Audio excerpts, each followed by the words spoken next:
இந்த மாதம் ஏப்ரல் 6ஆம் தேதியிலிருந்து நம்ம சென்னை தாம்பரத்திற்கும் ராமேஸ்வரத்துக்கும் இடையே ஒரு புதிய ரயில் சேவை ஒன்று தொடங்க போறாங்க. இந்த வண்டியை ஒரு டெய்லி எக்ஸ்பிரஸ் ட்ரெயின் அப்படின்னு சொல்லி அனௌன்ஸ் பண்ணியிருக்காங்க. டெய்லி எக்ஸ்பிரஸ் ட்ரெயின் அப்படின்னா நம்ம தாம்பரத்துல இருந்து ராமேஸ்வரத்துக்கு தினமும் வண்டி இருக்கும். அதே மாதிரி ராமேஸ்வரத்துல இருந்து நம்ம சென்னை தாம்பரம் வரத்துக்கும் தினமும் ஒரு வண்டியானது இருக்கும். இந்த வண்டி தாம்பரத்துல இருந்து மாலை ஒரு 6:10 அப்படின்ற அளவுல கிளம்பி மறுநாள் காலை ஒரு 5:40 ராமேஸ்வரத்தை சென்றடையுது. இந்த வண்டியுடைய ட்ரெயின் நம்பர் 16103 அப்படின்னு சொல்லியிருக்காங்க. ஸோ புக் பண்ணணும் அப்படின்னா இந்த ட்ரெயின் நம்பரை யூஸ் பண்ணி நீங்க புக்கிங் பண்ணிக்கலாம். மறுமார்க்கமா ராமேஸ்வரத்துல இருந்து சென்னை தாம்பரம் நோக்கி இந்த வண்டி மாலை ஒரு 4 மணிக்கு புறப்பட்டு மறுநாள் காலை ஒரு 3:40 மாதிரி நம்ம சென்னை தாம்பரத்தை அடையுது. இந்த வண்டியுடைய ட்ரெயின் நம்பர் 16104 ஆகும்.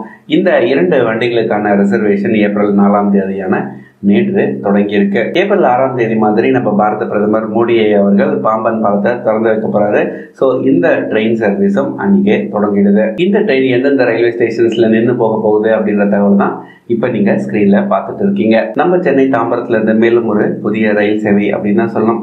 இதே மாதிரி சென்னையிலிருந்து நிறைய தகவல்கள் உங்களுக்காக காத்திருக்கு. இது வரைக்கும் சேனலை சப்ஸ்கிரைப் பண்ணாம பார்த்துட்டு இருந்தீங்கன்னா மறக்காம சப்ஸ்கிரைப் பண்ணிக்கோங்க. நன்றி, வணக்கம்.